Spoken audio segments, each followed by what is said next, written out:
गोटे राति तीनोटी घरु हैला लुट लुटेरा माने लक्षाधिक टंकार सुना गहना सह नगद टंका लुटि नहीं। मयूरभंज जिला उदला थाना अंचल में दुईटी घरु लुट होइतबा बेले कप्तिपदा थाना अंचल गोटे घरु लुट होइछि। उदला 12 नंबर वार्ड सिंती प्रकाश महांती और डिहिरा कूल गाँव रमेश चंद्र पृष्टि परिवार वर्ग उदला महोत्सव धुमुसा देखा जाइथिले। ए खबर लुटेरा माने पाइबा परे तांको घरे पसी सबु किछि लुटि नहीं। सेपरि कप्तिपदा थाना सिंगिडदा गाँव राजेन्द्र बेहरा घर मध्य लुट होइछि।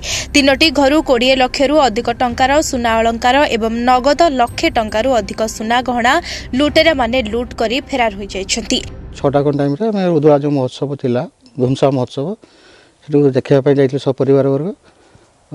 तो आमर जो साई पड़िशा लोक सी भी जाइथिले। सी आसिक देखिले जे लाइट बंद अच्छी ग्रिल खोला अच्छे। तो से हमको फोन कले। फोन कलारू आम आसिलु। आसिक देखला चाबी भंगा है। चाबी भंगा है गोटरेज को भांगी दी से टंका और सुना गहना थिला। टंका 30,000 प्लस थिला।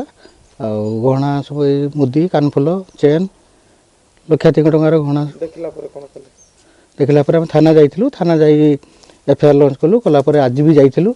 गलापर से कहले आम साइंटिफिक टीम जीवे। घर को फेरिया समय देखिलु आम घर मुख्य दरजार ताला ठीक ठाक थिला किंतु घर भीतर दरजा लगी घर भीतर दरजा को दुर्वृत्तने काटी ता भीतर पशि जिनपतर को आसवासपत्र को एने पकई और पर मुहूर्त देखिलु आम पुअर जो लैपटॉप थिला से लैपटॉप टी तार बहुत इंपोर्टेंट बहुत जरूरी जो थे समस्त तथ्य रही तार पीएचडी तथ्य रही से लैपटॉप को एवं पाखापाखि बोध हुए तांकर पैसा और मोर पैसा समस्त पैसा मिसिक पाखापाखि 80,000 टंका दुर्वृत्त नहीं पड़े घर द्वार को सब भांगी आ गोडरेज भांगी।